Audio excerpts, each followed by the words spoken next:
बिस्मिल्लाहिर्रहमानिर्रहीम, अस्सलाम वालेकुम, welcome back to my channel. So आज हम बायो का, जो मैंने जैसे आपको बताया था, फर्स्ट ईयर की बायो की बुक है मेरे पास। इसके जो इम्पोर्टेंट पॉइंट्स हैं पूरे चैप्टर से, यानी पूरी बुक से, उसको हम कवर करने की कोशिश करूँगी कि टू द पॉइंट जो मेन पॉइंट है उनको हम डिस्कस करें और वन शॉट वीडियो बनाएं अगर ना हो सके, क्योंकि दरमियान के जो चैप्टर्स हैं वो काफ़ी बायोएनर्जेटिक और जो प्लांट्स के चैप्टर है वो काफ़ी लेंथी चैप्टर्स हैं। तो कोशिश करूँगी कि अगर वन शॉट में ना हो तो टू शॉट में ये वीडियो आपको कंप्लीट मिल जाए। तो चैनल पे न्यू है तो चैनल को सब्सक्राइब करें, वीडियो को लाइक और शेयर करना ना भूलें। स्टार्ट करते हैं। सबसे पहला जो चैप्टर है,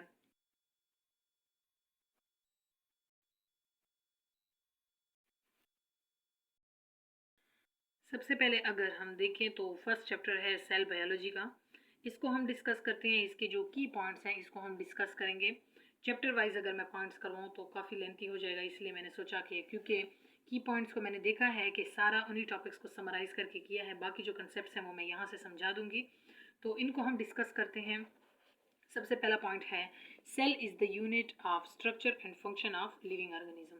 तो इस पॉइंट का मतलब है कि सेल जो है वो स्ट्रक्चर एंड फंक्शन यूनिट है लिविंग ऑर्गेनिज्म का, यानी ऑर्गेनिज्म को ना सिर्फ स्ट्रक्चरली बनाता है बल्कि उनके फंक्शंस भी परफॉर्म करवाता है। नेक्स्ट पॉइंट है the process by which various cell component can be isolated is called cell fractionation. Cell fractionation जो है ये कौन सा प्रोसीजर है जिसमें हम सेल के जो कंपोनेंट्स हैं, यानी सेल के जो डिफरेंट ऑर्गेनेल्स हैं, माइट्रोकॉन्ड्रिया, न्यूक्लियस, गोल्जी बॉडीज, उनको हम आइसोलेट करते हैं। आइसोलेट किस लिए करते हैं? ताकि हम उनको अलग अलग से स्टडी आउट कर सकें। नेक्स्ट पॉइंट है द सेल थ्योरी। अब सेल थ्योरी के पॉइंट्स हैं, इनको आपने याद रखना है। The cell theory describe that all organism are composed of one or more cell. Cell theory ने क्या क्या कंसेप्ट दिया था कि ऑर्गेनिज्म एक तो डिफरेंट सेल से बने होते हैं, यानी एक से ज़्यादा सेल्स उनकी बॉडी में होते हैं। दूसरा पॉइंट था सेल थ्योरी का कि सेल जो हैं, न्यू सेल जो हैं वो अपने पुराने प्री एग्जिस्टिंग सेल से एराइज होते हैं।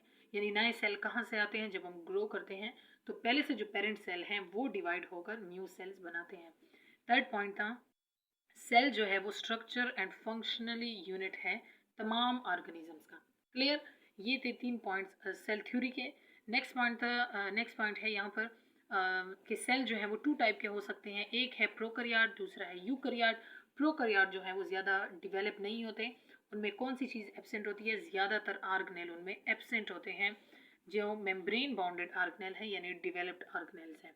उसके बाद न्यूक्लियर रीजन जो है वो प्रोकैरियोटिक सेल का जो है उसको न्यूक्लियोटाइड कहते हैं, क्योंकि प्रोकैरियोटिक इतने वेल डिवेलप नहीं होते। तो ये लोअर ऑर्गेनिजम्स की बात कर रहे हैं। और दूसरा अगर हम देखें तो तमाम जो सेल्स हैं वो प्लाज्मा मेम्ब्रेन बाउंडेड होते हैं। ये इंपॉर्टेंट पॉइंट है सेल जो चैप्टर का है, यानी सेल मेम्ब्रेन जो है वो तमाम ऑर्गेनिजम्स में प्रेजेंट होगा। उसके बाद सेल वॉल जो है वो एक एडिशनल प्रोटेक्टिव कवरिंग है, जो कि सिर्फ कौन से ऑर्गेनिज्म में प्रेजेंट होगी? प्लांट सेल्स में। और प्लांट सेल में अगर हम देखें तो प्लाज्मा मेम्ब्रेन के बाद, यानी प्लाज्मा मेम्ब्रेन के आउटसाइड पे सेल की जो है सेल वॉल प्रेजेंट होगी। यहाँ तक क्लियर है? उसके बाद अगर हम बात करें कि प्लाज्मा मेम्ब्रेन जो है उसका अगर मॉडल देखें तो डिफरेंट मॉडल्स दिए गए थे, लेकिन उनमें जो वेल एक्सेप्टेड था वो फ्लूइड मोज़ेक मॉडल था, जिसको वर्ल्ड वाइड यानी उसको एक्सेप्ट किया गया, क्योंकि उनके पॉइंट्स जो थे वो एक्सपेरिमेंटली प्रूव थे। तो fluid mosaic model plasma membrane की जो स्ट्रक्चर है उसके बारे में एक्सेप्टेड है। नेक्स्ट है कि प्लाज्मा मेम्ब्रेन की नेचर क्या है? ये सेलेक्टिवली परमिएबल है। ये याद रखना है पॉइंट। सेलेक्टिवली परमिएबल का मतलब है कि ये कुछ चीज़ों को यानी आने देता है, कुछ को नहीं। सेलेक्टिवली है, प्लांट्स को जो चीज़ें रिक्वायर होंगी ये उनको आने देगा, और जो प्लांट्स को यानी प्लांट को जो सेल को रिक्वायर नहीं होंगी उनको ये अपने अंदर आने नहीं देगा। नेक्स्ट है cell wall in plant give shape.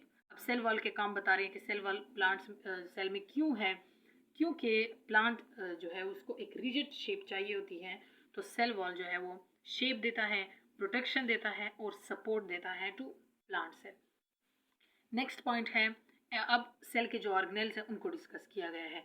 Endoplasmic reticulum जो है वो हेल्प करता है। इनके फंक्शंस आपने याद रखने हैं, एमसीक्यूज में ये क्वेश्चन आ सकते हैं। एंडोप्लाज्मिक रेटिकुलम ट्रांसपोर्ट में हेल्प करता है मटेरियल के, कहाँ से? साइटोप्लाज्म से न्यूक्लियस के दरमियान। और ये प्रोटीन सिंथेसिस भी करता है। ये दो इसके पॉइंट्स हैं, आपने ये इनको याद रखना है ज़रूर कि एक्टोप्लाज्मिक जो रेटिकुलम है, एंडोप्लाज्मिक रेटिकुलम, ये ट्रांसपोर्टेशन का भी काम करता है, मटेरियल को ट्रांसपोर्ट करता है साइटोप्लाज्म और न्यूक्लियस के दरमियान, और ये प्रोटीन सिंथेसिस का भी काम करता है, यानी उसमें भी इन्वॉल्व होता है। गोल्जी ऑपरेटस एक और जो सेल ऑर्गेनेल है, इसका काम क्या है, ये स्टोरेज करता है, यानी स्टोर करता है चीज़ों को। कौन सी चीज़ें, सेक्रेटरी जो प्रोडक्ट्स हैं, और ये छोटी छोटी वेजिकल से बना होता है जो कि पैरेलल होते हैं एक दूसरे के, यानी इस तरह से ये अरेंज होते हैं। उसके बाद एक और ऑर्गेनेल है, very important organelle, lysosome. Lysosome के बारे में यहाँ पर एक ही पॉइंट लिखा है, लेकिन मैं आपको बता देती हूँ। Lysosome single membrane bounded organelle है।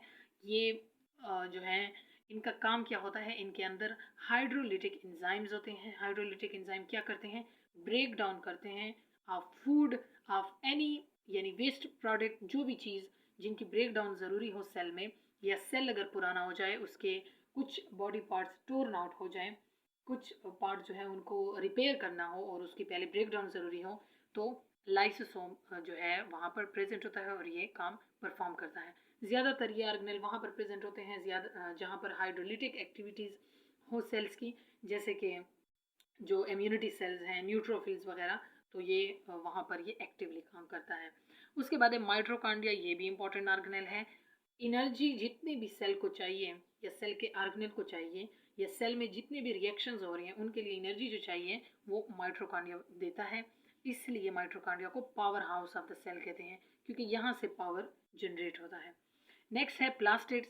प्लास्टिड्स जो है ये ऐसा ऑर्गेनेल है जो कि सिर्फ और सिर्फ यानी अगर हम देखें तो प्लांट्स में ये प्रेजेंट होता है। 3 टाइप्स होते हैं इनके, क्लोरोप्लास्ट, क्रोमोप्लास्ट एंड लीकोप्लास्ट। क्लोरोप्लास्ट जो कलर फुल प्लास्टिड है उसको कहते हैं, सॉरी, क्रोमोप्लास्ट जो है वो कलर जो पार्टी है, और क्रोमोप्लास्ट जो है वो यानी क्लोरोप्लास्ट ग्रीन जो पिगमेंट है उसको कहते हैं, यानी वो वाला प्लास्टिड। लीकोप्लास्ट जो कलरलेस है, तो ये रूट्स में होता है। क्रोमोप्लास्ट जो है ये फ्रूट्स में, और क्लोरो जो प्लास्ट है ये लीव्स वगैरह में, यानी जो स्टेम्स हैं, लीव्स हैं, जो कि ग्रीन पिगमेंट बनाती हैं। उसके बाद है माइक्रोफिलामेंट। माइक्रोफिलामेंट और माइक्रोट्यूब्यूल्स जो हैं ये भी प्रेजेंट होते हैं सेल्स में। ये सपोर्ट का काम करते हैं, ये शेप्स प्रोवाइड करते हैं और स्ट्रेंथ प्रोवाइड करते हैं सेल को।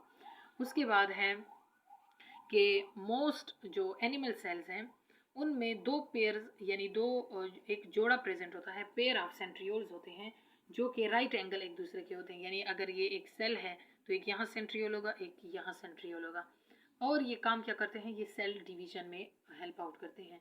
और उसके बाद है कि most complete structure of cell organelle is the, अच्छा, सबसे ज़्यादा जो आपको, अगर आप सेल को यानी अंडर द माइक्रोस्कोप ऑब्जर्व करेंगे, जो स्ट्रक्चर सबसे ज़्यादा हाईलाइटेड और एक इन लार्ज शेप आपको नज़र आएगा सेल के अंदर, वो होगा न्यूक्लियस।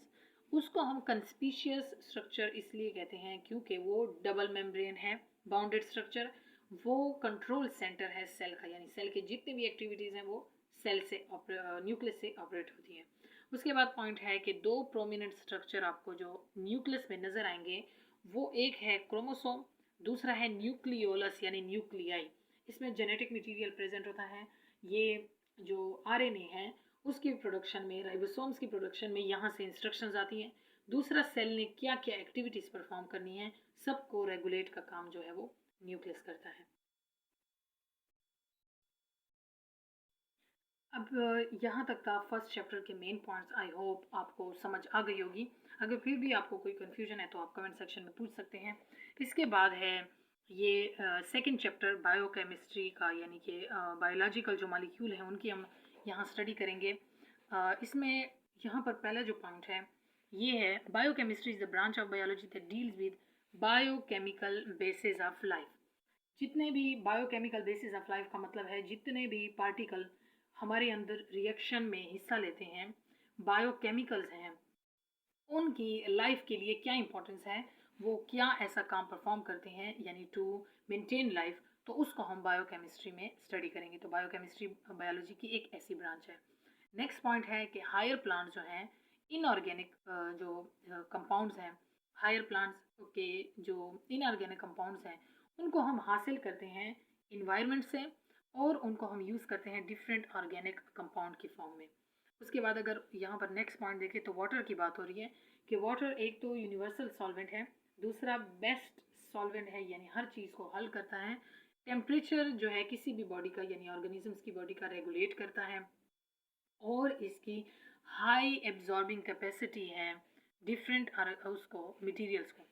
नेक्स्ट अगर हम वाटर की यहाँ पर मैं आपको बताऊँ तो वाटर की एक और स्पेशल करेक्टरिस्टिक्स है हाई हीट कैपेसिटेंस। इसकी वैल्यू भी ये है कि यानी जो वाटर है वो बहुत ज़्यादा जब टेम्परेचर एब्जॉर्ब करता है या रिलीज़ करता है तब उसमें माइनर सी चेंज आती है उसके टेम्परेचर में। तो ये चीज़ वाटर को एक नेचर के लिए स्टेबल चीज़ बनाती है, यानी ऑर्गेनिज्म का जो टेम्परेचर है वो ज़्यादा जल्दी से जल्दी फ्लक्चुएट नहीं होता, तो हम बाहर के इन्वायरमेंट से कोप अप कर सकते हैं due to this nature of water. Next है कंडेंसेशन।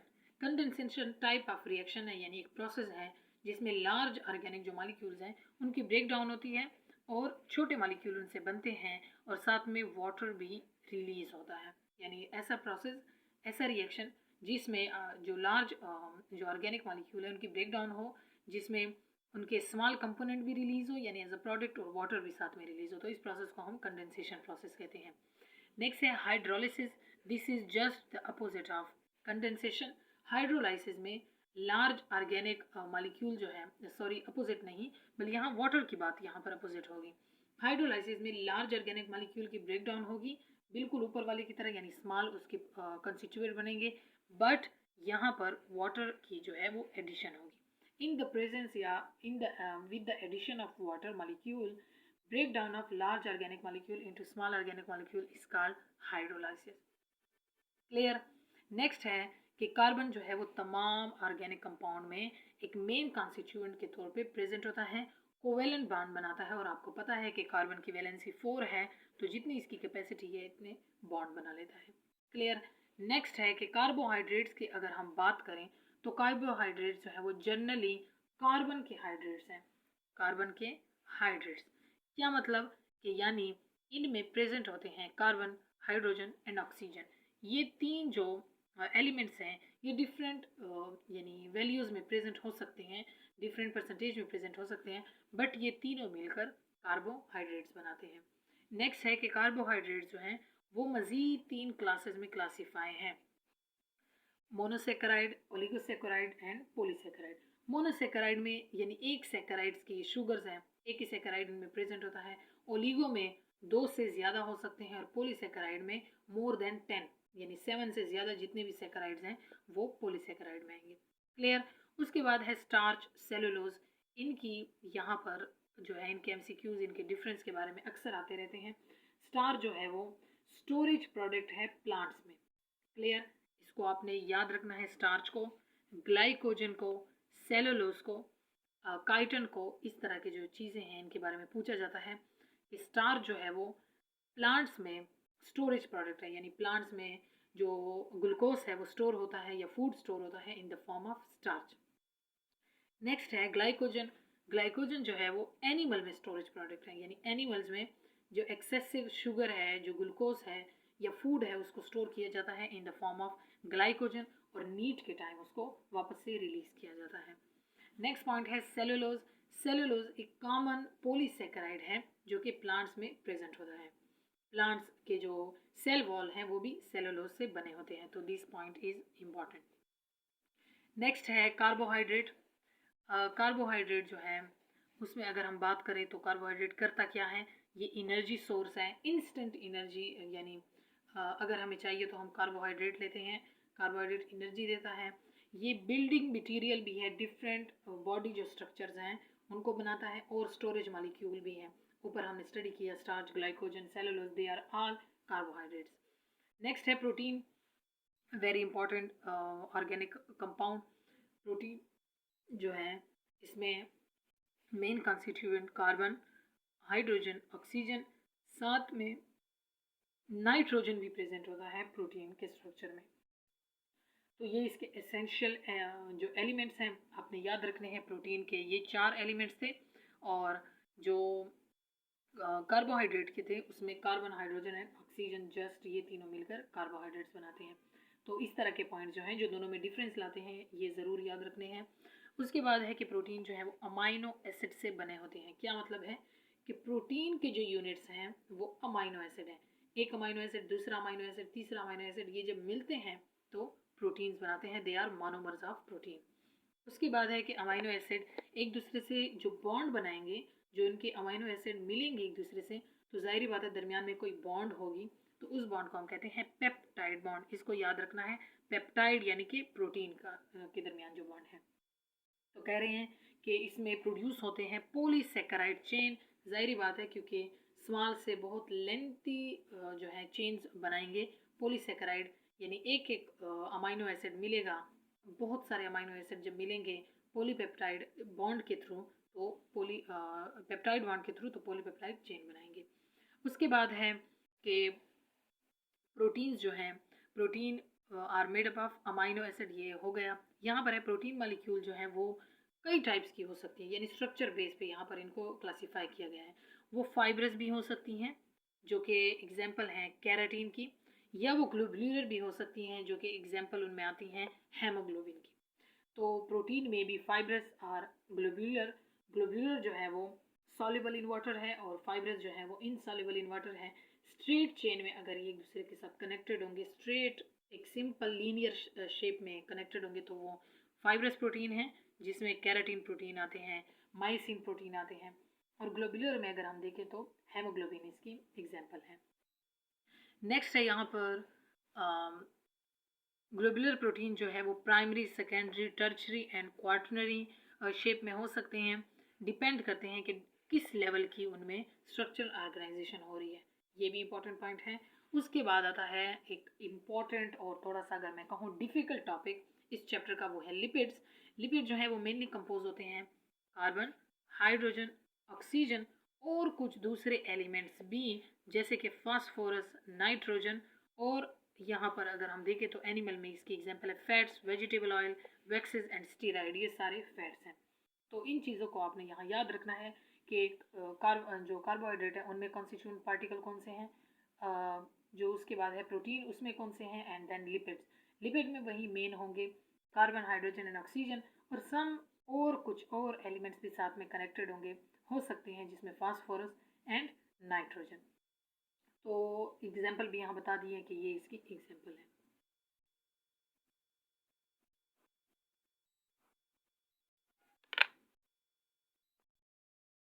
नेक्स्ट अगर हम यहाँ बात करें तो यहाँ पर हैं वेजिटेबल ऑयल्स, और अब फैट्स की ही हम उसी टॉपिक को प्रोसीड कर रहे हैं। तो इसमें एक मेन पॉइंट है कि वेजिटेबल ऑयल जो हैं और एनिमल फैट्स जो हैं वो ट्राइग्लिसराइड है। ट्राइग्लिसराइड का क्या मतलब है कि यानी उसमें एक इस टाइप का जो फैट्स हैं वो प्रेजेंट हैं जिसमें ट्राइग्लिसरॉल मॉलिक्यूल हैं। यानी वेजिटेबल ऑयल और एनिमल फैट जो है उनको हम ट्राइग्लिसराइड किस लिए कहेंगे, उसमें 3 फैटी एसिड जो होंगे और साथ में ग्लाइसिरोल मॉलिक्यूल होगा। उसके बाद एक ट्राइग्लिसराइड यहाँ पर आगे बल्कि डिफाइन भी कर दिया गया है कि उसमें 3 फैटी एसिड होंगे चेन्स, जो कि एक मॉलिक्यूल ग्लाइसिरोल मॉलिक्यूल के साथ कनेक्टेड होंगे। तो इस तरह से ये ट्राइग्लिसराइड बनाएंगे। ये मोस्ट कॉमन जो फैट्स हैं ये हैं। उसके बाद है कि फैटी एसिड जो है वो सेचूरेटेड या अनसेचूरेटेड भी हो सकते हैं। सेचूरेटेड जो है उसमें कोई भी जो है वो डबल बॉन्ड नहीं होगा, उसमें मज़ीद हाइड्रोजन या कोई भी चीज़ ऐड करने की गुंजाइश नहीं होगी, उनको हम सेचूरेटेड फैटी एसिड कहेंगे। अनसेचूरेटेड में डबल बॉन्ड होंगे, इनमें अगर हम हाइड्रोजन या कोई और भी एलिमेंट इंट्रोड्यूस करें तो ये उसके साथ बॉन्ड बना लेगा और वो मिलकर फिर सेचूरेटेड हो जाएंगे। उसके बाद है कि लिपिड जो है वो इम्पॉर्टेंट है as a storage molecule. Building material हमारी बॉडी लिपिड से कई ज़्यादा ऑर्गन जो है वो लिपिड्स में बने हैं, बल्कि अगर हम बात करें तो बेसिक लेवल पे मेम्ब्रेन जो है हमारी प्लाज्मा मेम्ब्रेन, उसमें भी लिपिड बाय लेयर होती हैं। इंसुलेशन का भी काम करता है हीट को, यानी सर्दियों में हमारी बॉडी के जो अराउंड यानी जो स्किन के नीचे एक फैटी लेयर है वो हमें इंसुलेट करता है फ्रॉम आउटसाइड द इन्वायरमेंट। उसके बाद अगर हम देखें तो कह रहे हैं कि फैट्स की डाइजेशन जो है उसमें भी ये हेल्प करता है और speeding up of vital activity. Next है कि 2 न्यूक्लिक एसिड जो है वो अब यहाँ पर न्यूक्लिक एसिड को हम पढ़ेंगे, जो लास्ट ऑर्गेनिक मॉलिक्यूल है, कि दो न्यूक्लिक एसिड जो है वो वेल नोन, एक है D oxy ribo nucleic acid, दूसरा है राइबो न्यूक्लिक एसिड, यानी डीएनए एंड आरएनए। डीएनए की अगर हम बात करें तो 4 नाइट्रोजीनियस बेसेस इसमें प्रेजेंट हैं, जिनमें हो सकते हैं adenine, guanine, cytosine and thymine. RNA जो है वो, उसमें जो नाइट्रोजीनियस बेस है वो यूरिसेल है, सिर्फ किसके रिप्लेसमेंट में, थायमिन के। बाकी सारे डीएनए के नाइट्रोजीनियस बेसेस हैं इसमें। उसके बाद अगर हम बात करें तो आरएनए मॉलिक्यूल जो है वो 3 टाइप का है, messenger RNA, ribosomal RNA and transfer RNA. इसमें मैसेंजर आरएनए जो है वो मैसेजेस कैरी आउट करता है फ्रॉम डीएनए टू राइबोसोम के वो क्या बनाए, यानी आरएनए बनाए। आगे और जो प्रोसेस हैं प्रोटीन की सिंथेसिस, उसमें ये हेल्प करता है। राइबोसोमल आरएनए क्या करता है कि वो राइबोसोम के साथ, यानी उस तक राइबोसोम जो है वो लेकर आता है ताकि प्रोटीन की सिंथेसिस में हेल्प हो। और ट्रांसफ़र आरएनए जो है वो ट्रांसफ़र में हेल्प करता है दो जो आरएनए है एंड प्रोटीन है इसकी कनेक्शन में। नेक्स्ट है मोनोन्यूक्लियोटाइड। मोनोन्यूक्लियोटाइड जो है उनमें एक सिंगल फास्फेट ग्रुप होगा, एडिनोसिन एएमपी, यानी 2 फास्फेट ग्रुप जब होंगे तो adenosine diphosphate and 3 phosphate group जो होंगे तो एडिनोसिन ट्राइफास्फेट। एटीपी की बात कर रहे हैं जो कि करेंसी है एनर्जी की, एनर्जी इसकी फॉर्म में रिलीज होती है जब भी हमें चाहिए हो। तो कह रहे हैं कि 2 से ज़्यादा अगर न्यूक्लियोटाइड जॉइंट हो तो वो पोलीन्यूक्लियोटाइड बनाते हैं, जैसे कि डीएनए और आरएनए। एग्जाम्पल अगर हम कंजुगेट मॉलिक्यूल की बात करें, कंजुगेट मॉलिक्यूल का मतलब है 2 डिफरेंट मॉलिक्यूल जब कनेक्ट होते हैं, जैसे कि ग्लूकोज का एक यानी कार्बोहाइड्रेट का मॉलिक्यूल है, एक प्रोटीन का मॉलिक्यूल है, तो ये मिलकर बनाएंगे ग्लाइकोप्रोटीन। उसके बाद अगर न्यूक्लिक एसिड का मॉलिक्यूल और प्रोटीन का मॉलिक्यूल हो तो वो बनाएंगे न्यूक्लियोप्रोटीन। उसके बाद अगर ग्लूकोज का यानी कार्बोहाइड्रेट का मॉलिक्यूल और लिपिड का मॉलिक्यूल हो तो वो बनाएंगे ग्लाइकोलिपिड एंड देन जो है लिपोप्रोटीन, लिपिड और प्रोटीन का। सो ये थे सेकंड चैप्टर के कुछ इंपॉर्टेंट यानी पॉइंट्स। इसके बाद हम जाते हैं थर्ड चैप्टर पे और उसके देखते हैं कि उसके इंपॉर्टेंट पॉइंट किस तरह से हैं। नेक्स्ट अगर हम देखें तो एंजाइम का चैप्टर है थर्ड चैप्टर, और एंजाइम के चैप्टर में जो इंपॉर्टेंट पॉइंट्स हैं इसमें सबसे पहला पॉइंट है enzymes are organic chemical substances produce by the living organism to speed up a specific reaction. यहाँ इसकी डेफिनेशन में ही सारा इसका क्लियर कर दिया गया है कि एंजाइम भी ऑर्गेनिक सब्सटेंसेस हैं जो कि बनी हैं, ऑर्गेनिक जो लिविंग ऑर्गेनिज्म है उसमें ये बनी है, यानी प्रोटीन इन नेचर होती हैं ये। तो और इसका काम क्या होता है वो आपने याद रखना है। 2 चीज़ें याद रखनी है, एक ओरिजिन यानी बनी किस चीज़ से हैं, तो एंजाइम जो है वो प्रोटीन इन नेचर है। ऑर्गेनिक केमिकल सब्सटेंसेस हैं, ये इनका काम क्या है कि ये रिएक्शन को स्पीड अप करते हैं बट उस रिएक्शन का हिस्सा नहीं बनते, यानी एंड में जब ये अलग होते हैं तो वो अनचेंज होते हैं, कोई उनमें तब्दीली नहीं आई होती। ये है एक पॉइंट।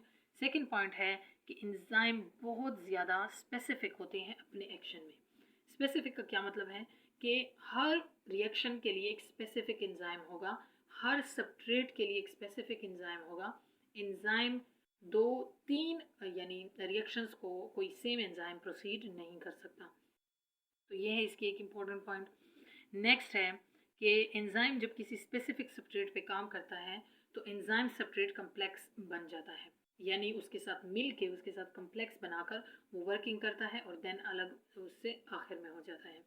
उसके बाद है कि एंजाइम की अगर हम शेप की बात करें तो कह रहे हैं कि अगर एंजाइम की शेप डिस्टर्ब हो जाए किसी भी वजह से, उसकी शेप जो है वो डिस्टर्ब हो जाए, पहले जैसी ना रहे, तो वो अपने बायोलॉजिकल जो एक्टिविटी के लिए यानी उसकी जो करेक्टरिस्टिक्स थी वो खो देता है, यानी वो फिर नकारा हो जाता है, वो कोई काम नहीं कर सकता।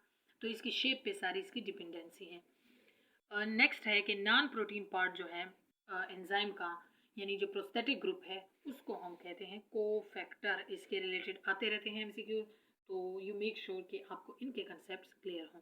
एंजाइम का वो पार्ट जो कि नॉन प्रोटीन पार्ट है, जो प्रोस्थेटिक ग्रुप है, उसको हम क्या कहेंगे, कोफैक्टर। अगर हम देखें तो एंजाइम के शेप के और वर्किंग के रिलेटेड 2 थ्योरीज दी गई थी, जिनमें एक है लॉक एंड की मॉडल। तो यहाँ पर डिस्कस उसको किया गया है कि लॉक एंड की मॉडल के अकॉर्डिंग एंजाइम जो है उनका जो एक्टिव साइड है वो रिजिड स्ट्रक्चर है, यानी एंजाइम खुद को नहीं बदलता, सबस्ट्रेट जब आते हैं तो वो खुद को चेंज करते रहते हैं। उसके बाद नेक्स्ट पॉइंट है कि मॉडिफिकेशन जो की गई थी लॉक एंड की मॉडल को, यानी उसके जवाब में जो एक और थ्योरी दी गई थी उसमें ये कहा गया था कि एंजाइम जो है वो फ्लेक्सिबल स्ट्रक्चर है। एक्टिव साइट जो है वो खुद को रीशेप करता रहता है जब वो किसी भी सब्सट्रेट के साथ इंटरेक्ट करता है, और इस इंटरेक्शन में सब्सट्रेट और एंजाइम जो है एक दूसरे के साथ खुद को बेटर सूटेबल बनाते हैं और इस तरह से रिएक्शन प्रोसीड होगा। तो long story short, lock and की मॉडल के अकॉर्डिंग एंजाइम का जो एक्टिव साइट है वो रिजिड है, जबकि दूसरी जो थ्योरी आई थी इसके जवाब में, तो इसके अकॉर्डिंग एंजाइम का एक्टिव साइट फ्लेक्सिबल है, वो खुद को मॉडिफाई करता है। नेक्स्ट पॉइंट है an inhibitor is a chemical substance which can block the active site of an enzyme temporarily or permanently by stopping the activity of the enzyme. Inhibitor जो है आपको वर्ड से ही पता चल रहा है इसके कि एक ऐसा केमिकल सब्सटेंस है जो कि एक्टिव साइट को किसी भी टाइम ब्लॉक कर सकता है। जब एक्टिव साइट ही ब्लॉक होगा तो एंजाइम की एक्टिविटी या तो टेम्पररी या परमानेंटली स्टॉप हो सकती है, क्योंकि एक्टिव साइट ही मेन रिएक्शन साइट है, वहाँ पर आकर सब्सट्रेट अटैच होता है। नेक्स्ट पॉइंट है कि जो फैक्टर जो रेट ऑफ रिएक्शन को यानी एंजाइम की एक्टिविटी को अफेक्ट करते हैं वो कौन कौन से हैं। सबसे पहला एंजाइम कंसंट्रेशन। एंजाइम की कंसंट्रेशन जितनी ज़्यादा होगी रेट ऑफ रिएक्शन इतना ज़्यादा होगा। एंजाइम की कंसंट्रेशन कम हो जाएगी तो रेट ऑफ रिएक्शन स्टॉप हो जाएगा या कम हो जाएगा। नेक्स्ट है सब्सट्रेट की कंसंट्रेशन। ये भी जितनी ज़्यादा सब्सट्रेट होंगे उतना ही ज़्यादा जो है रेट ऑफ रिएक्शन इंक्रीज़ होगा, क्योंकि एंजाइम उनको ज़्यादा यानी डिसॉल्व कर सकेंगे। लेकिन अगर सब्सट्रेट की कंसंट्रेशन एंजाइम से ज़्यादा हो गई तो यानी एक लिमिट से ज़्यादा हो गई, ऑप्टिमम लिमिट से, तो उसके बाद इसकी एक्टिविटी सीज हो जाएगी। नेक्स्ट है टेम्परेचर। टेम्परेचर अगर बहुत ज़्यादा हो गई या बहुत कम हो गया तो एंजाइम जो है वो डी नेचर हो जाती है, उनकी शेप ख़राब हो जाती है। तो जब इनकी शेप ख़राब होती है तो ऊपर हमने पढ़ा था कि इनकी सारी एक्टिविटी शेप पे ही डिपेंड करती है, तो इनकी एक्टिविटी सीज हो जाएगी। नेक्स्ट है pH of the medium. PH भी बहुत इंपॉर्टेंट है टेम्परेचर की तरह। एक स्पेसिफिक ऑप्टिमम पीएच होता है हर एंजाइम का, जैसे एक स्पेसिफिक टेम्परेचर है, ये सिर्फ उस पर बेस्ट वर्क करते हैं। जैसे ही पीएच और टेम्परेचर उस फिक्स टेम्परेचर या पीएच से फ्लक्चुएट होगा तो एंजाइम अपनी एक्टिविटी परफॉर्म नहीं कर पाएंगे। नेक्स्ट पॉइंट है कि सेलुलर कंट्रोल मैकेनिज्म की अगर हम बात करें, जिसमें एंजाइम जो है वो कैटालाइज करता है किसी भी ख़ास सब्सटेंस की प्रोडक्शन को, तो जब उसमें हम कह रहे हैं कि एक सर्टेन लेवल पे वो सब्सटेंस जो है वो यानी पहुंच जाए उसकी प्रोडक्शन, तो उसके बाद वो इनहिबिट हो जाती है एक स्पेसिफिक लेवल के बाद। इस तरह से जो हम यानी अमाउंट देते हैं जितनी नीड हो तो वो उसको बैलेंस किया जाता है। यहाँ पर शॉर्ट ये स्टोरी है कि जितना हमने सब्सटेंस बनाना हो उसके लिए जितने हम एंजाइम देंगे तो वो इतनी एक्टिविटी परफॉर्म करेगा। जो एक्स्ट्रा एंजाइम है वो यानी एक्स्ट्रा जो सब्सटेंस है उसकी फिर प्रोडक्शन सीज हो जाएगी, क्योंकि जितने एंजाइम वहाँ यूज़ होने थे वो यूज़ हो गए, एक्स्ट्रा प्रोवाइड नहीं करे तो वहाँ पर जो मैकेनिज़्म है उसमें स्टॉप लग जाएगा। तो ये थे थर्ड चैप्टर के इम्पोर्टेंट पॉइंट्स। अब जाते हैं नेक्स्ट चैप्टर पे, चैप्टर नंबर 4। नेक्स्ट चैप्टर को अगर हम देखें तो ये है प्रोटिस्टा एंड फंजाई का चैप्टर। तो इसमें पहला जो पॉइंट है वो है the kingdom protista consist of prokaryotic organism including unicellular colonial are very simple. पहले प्रोटिस्टा जो है सबसे सिंपलेस्ट प्रोकैरियोटिक ऑर्गेनिज्म है, अपने याद रखना है। 5 किंगडम सिस्टम के अकॉर्डिंग इनको क्लासीफाई किया गया था, रॉबर्ट विटिकर ने इनको किया था। तो जिनमें प्रोटिस्टा जो है kingdom monera, kingdom protista, kingdom fungi, kingdom plantae and kingdom animalia. तो इनको आपने याद रखना है। सबसे पहले इसमें किंगडम प्रोटिस्टा की बात करें कि प्रोकैरियोटिक ऑर्गेनिज्म है, सारे होंगे यूनिसेलुलर, इनमें होंगे कॉलोनियल यानी कॉलोनी की फॉर्म में रहेंगे, और सिंपल मल्टी सेलुलर भी इनमें हो सकते हैं। तो सबसे पहले ये है इनका की फीचर। उसके बाद अगर हम देखें तो कोस्टल एरिया की बात करें कि उसमें पॉइजनस और डिस्ट्रक्टिव जो रेप्टाइड्स हैं वो एसोसिएट हैं इसके साथ ग्रेट पॉपुलेशन एक्सप्लोजन और ब्लूम्स के साथ, जो कि डाइनोफ्लैजिलेट जो है वो बनाते हैं, जो कि पानी का कलर जो है उसको रेड कर देते हैं। तो ये इनके यानी जो इकोनॉमिक फ़ायदे हैं उनकी बात यहाँ कर रहे हैं कि ये कैसे ब्लूम्स बनाते हैं प्रोकैरियोट यानी प्रोटिस्टास। उसके बाद एपी कम्प्लेक्स, ये भी इनके एक एग्जांपल है प्रोटिस्टा की। उनकी यूनिक अरेंजमेंट होती है फाइब्रिल्स की, माइक्रोफाइब्रिल्स की, वैक्यूल की और अदर जो यानी और जो सेल ऑर्गेनेल हैं उनकी सेल की एक साइड पे। तो अगर हम बेस्ट नोन एपी कम्प्लेक्स की बात करें तो वो है मलेरियल पैरासाइट प्लाज्मोडियम। तो ये इनकी एग्जांपल्स हैं, इनके बारे में पूछ सकते हैं कि ये कौन से जो है किंगडम से बिलोंग करता है और इनकी कैरेक्टरिस्टिक फीचर क्या है। उसके बाद है कैल्प्स। कैल्प जो है वो ब्राउन एल्जी हैं जो यानी उनकी स्पेशल जो बात है वो ये है कि उनमें लार्ज लीफ लाइक थैलस होता है। उनकी बॉडी जो है ओवरऑल वो सारी क्या है, एक large leaf like thallus. Next है कि शेल्स जो हैं यानी डाई एटम्स के फॉसल्स के जो शेल्स हैं उनको यानी वो जब थिक डिपॉजिट बनाते हैं ओशियन के फ्लोर में जो बॉटम में, तो उसको हम कहते हैं डायआटमस अर्थ। और इसी से डेकोरेशंस की चीज़ें और ज्वेलरी वगैरह भी बनाई जाती है। नेक्स्ट है ओमाइकोटा। ओमाइकोटा जो है वो या तो पैरासाइट होंगे, ये अब एलजी के डिफरेंट जो क्लासेस हैं उनकी बात कर रहे हैं, या तो वो पैरासाइट होंगे या सेप्रोफाइटिक इन नेचर होंगे। पैरासाइट जो कि दूसरे ऑर्गेनिज्म में डिजीज़ काज करते हैं और उससे वो अपनी फूड लेते हैं। सेप्रोफाइट भी हो सकते हैं। उसके बाद है कि इनके अगर हम डिस्टिंग्विश करें दूसरे प्रोटिस्ट से तो इनका क्या होगा, इनके जूस्पोर्स होंगे जिनमें दो अनइक्वल फ्लैजेला होंगे। एक होगा फॉरवर्ड की तरफ यानी पॉइंटेड और एक होगा बैकवर्ड की तरफ। क्लियर। नेक्स्ट है कि रेडिश कलर जो है एलजी का वो रेड एसेसरी पिगमेंट की वजह से है जिसको हम कहते हैं फाइको एरिथ्रीन। फाइको एरिथ्रीन जो पिगमेंट है इनमें रेड कलर का पिगमेंट होता है, इस वजह से इनका यानी जो कलर है रेडिश वो इस वजह से होगा। ये ग्रीन कलर जो है क्लोरोफिल का जो कि एक और पिगमेंट है उसको मास्क कर देता है, उसको डोमिनेट कर देता है, हाइड कर देता है। नेक्स्ट है क्लोरोफाइटा। क्लोरोफाइटा क्या करता है, नाम से ही पता चल रहा है प्लांट लाइक है ये। तो इनकी बहुत सारी सिमिलरिटी लैंड प्लांट से है, ऑलरेडी मैंने आपको बता दिया। ये फूड को स्टोर करते हैं स्टार्च की फॉर्म में जैसे प्लांट्स करती होती हैं। सेल वॉल इनका सेलुलोज से बना होता है जैसे प्लांट सेल में होता है। सिमिलर क्लोरोप्लास्ट होगा और इनमें क्लोरोफिल ए और बी यानी इनमें प्रेजेंट होंगे। इन सिमिलरिटी की वजह से क्लोरोफाइटा जो है उनको प्लांट्स के एंसेस्टर भी कहा जाता है, यानी प्लांट जो हैं जो आज हमारे पास वेल डेवलप प्लांट्स हैं वो क्लोरोफाइटा से एराइज हो गए हैं, ये कंसेप्ट है। नेक्स्ट है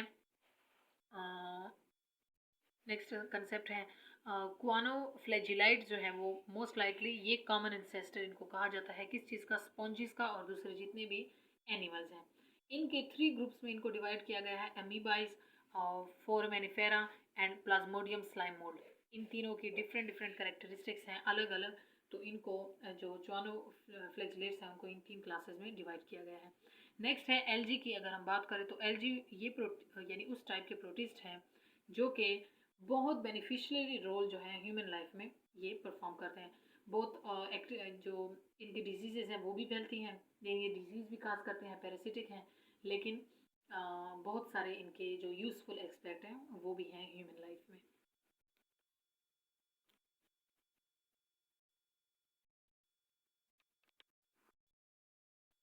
नेक्स्ट अगर हम बात करें तो डाइवर्सिटी एमंग प्लांट्स का ये चैप्टर है, उसके ये मेन पॉइंट्स हैं।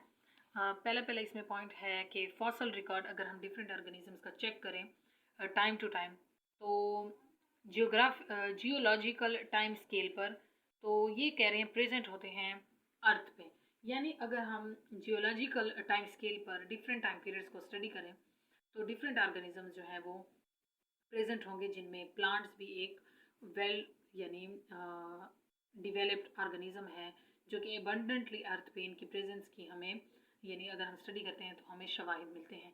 नेक्स्ट है फाइलेटिक लीनिएज जो है किसको कहते हैं, जब हम किसी ऑर्गेनिज्म को स्टडी करते हैं और वो लिंक दे प्रेजेंट डे ऑर्गेनिज्म का से, यानी प्रेजेंट डे ऑर्गेनिज्म जो है वो अपना एक ताल्लुक शो करे पास्ट उसके जो इंसेस्टर हैं जो पहले यानी उनके इंसेस्टर रह चुके हैं उनके साथ जो लिंक शो करें, तो इसको जो हम स्टडी करते हैं वो फाइलेटिक लीनिएज में करते हैं। या फाइलेटिक लीनिएज को रिस्पॉन्सिबल हम करते हैं कि फाइलेटिक लीनिएज किसको कहते हैं, जब प्रेजेंट डे ऑर्गेनिज्म अपने रिमोट जो पास्ट एंसेस्टर हैं उनके साथ लिंक शो करें। नेक्स्ट है कि प्लांट जो हैं लोअर प्लांट जिसमें मॉसेज हैं और लिवर वॉर्थ हैं उनमें गेमिटोफिटिक, आपको पता है 2 टाइप की जनरेशन इनमें होती हैं, एक है गेमिटोफिटिक दूसरी है उसमें सेप्रोफिटिक जनरेशन। तो गेमिटो सॉरी स्पोरोफाइट जनरेशन, सेप्रोफिटिक नहीं, वो तो एक और कंडीशन है। तो जो गेमिटोफिटिक जनरेशन है वो लार्ज होती है। इनमें जो लोअर प्लांट्स हैं, इनमें ये वाली जनरेशन लार्ज होगी, डोमिनेंट होगी और ऑटोट्रॉफिक होगी। अगर हम यानी उसके सेप्रोफिटिक जो सॉरी स्पोरोफिटिक जो जनरेशन की बात करें तो वो होगी स्मॉल, लेस कम्प्लेक्स होगी और हेट्रोट्रॉफिक होगी। उसके बाद कि कह रहे हैं कि बीइंग पार्शियली या totally dependent upon the gametophyte, क्योंकि वो लार्ज होगा तो ये टोटली उस पर डिपेंड करते हैं। उसके बाद हम स्टडी करते हैं प्लांट की एक और जो यानी क्लास है वो है ब्रायोफाइट्स। ये थोड़े से हायर डेवलप हम इनको नहीं कह सकते। फर्स्ट क्लास है लैंड पे, तो मॉसेस इन्हीं में एग्जांपल आती है ब्रायोफाइट्स में। सबसे पहले इन्होंने माइग्रेट किया लैंड पे, तो ये सबसे पहली क्लास हम इसको कह सकते हैं, या सबसे लोअर डेवलप जो प्लांट्स हैं ये हम इसको कह सकते हैं। ब्रायोफाइट जो है वो स्मॉल इनकी बॉडी होती है, simple non flowering land plant है ये, जो यूजली जो है वो मॉइस्ट और शेडी प्लेसेस पे ये एग्जिस्ट करती हैं। ब्रायोफाइट जो है वो लैंड को इन्वेड किया जब वाटर से ये यहाँ पर आए, तो इसलिए हम इनको कहते हैं first invader of land among plants. Already मैंने आपको बताया कि सबसे पहले क्योंकि ये लैंड से टेरिस्ट्रियल मूड में आए इस तरह के प्लांट्स हैं, तो इनको हम फर्स्ट इन्वेडर कहेंगे। नेक्स्ट है यहाँ पर ट्रैक्योफाइट्स जो है वो थोड़ी सी हायर क्लास हैं ब्रायोफाइट से। इनके जो सेल्स हैं उनको ट्रेकाइड्स कहा जाता है, जिसमें वाटर कंडक्टिंग सेल्स भी होती हैं, जाइलम।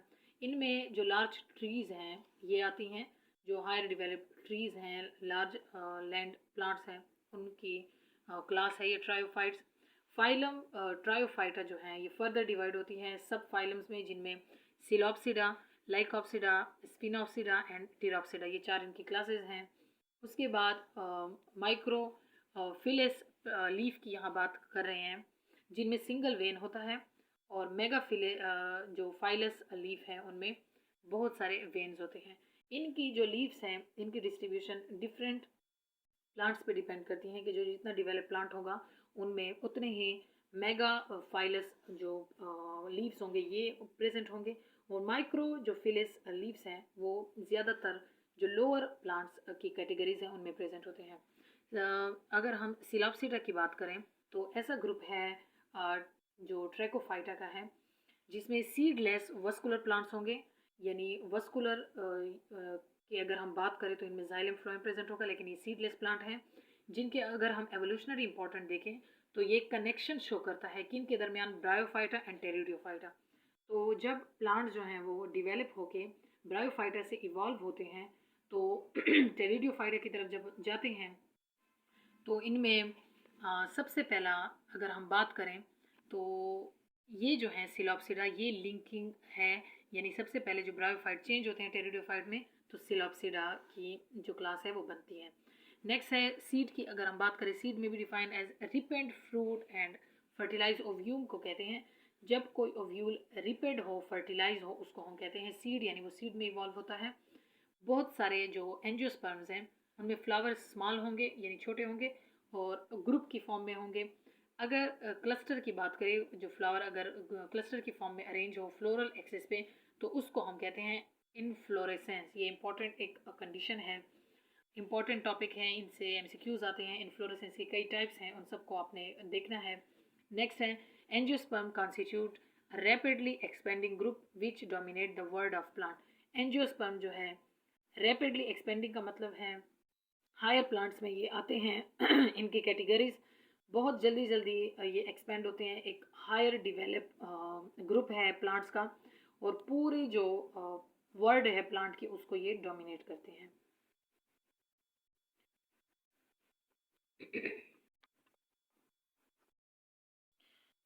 ये थी यहाँ तक आज की वीडियो। 5 चैप्टर इसमें हमने कवर कर लिए हैं, एक सीक्वेंस में नहीं किए, पहले 3 चैप्टर मैंने करवा दिए, उसके बाद 2-3 को छोड़ के 2 और जो छोटे से चैप्टर थे जिनका कंसेप्ट ज़रूरी था उनको मैंने यहाँ पर इंक्लूडेड कर दिया। रिमेनिंग जो चैप्टर्स हैं 5 चैप्टर 6 चैप्टर रहते हैं, उनको हम नेक्स्ट वीडियो में करेंगे। अगर आपको ये सीरीज़ सही लग रही है, इसके जो है पॉइंट्स आपको क्लियर लग रहे हैं, तो काइंडली मुझे कमेंट सेक्शन में बताएं।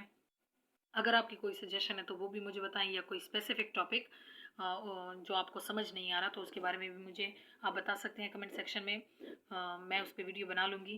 केमिस्ट्री का कल आप लोगों ने कहा था कि केमिस्ट्री के कुछ इंपॉर्टेंट टॉपिक आप शेयर करें हमसे, क्योंकि टाइम शॉर्ट है, तो हम ताकि उन्हीं टॉपिक को कवर करें। तो उस पर इंशाल्लाह आज रात तक उस पर भी वीडियो आ जाएगी। तो देखते रहिए इस चैनल को। अगर आप चैनल पे न्यू है तो चैनल को सब्सक्राइब करें, वीडियो को लाइक और शेयर करना ना भूलें। टिल नेक्स्ट वीडियो, अल्लाह हाफिज़।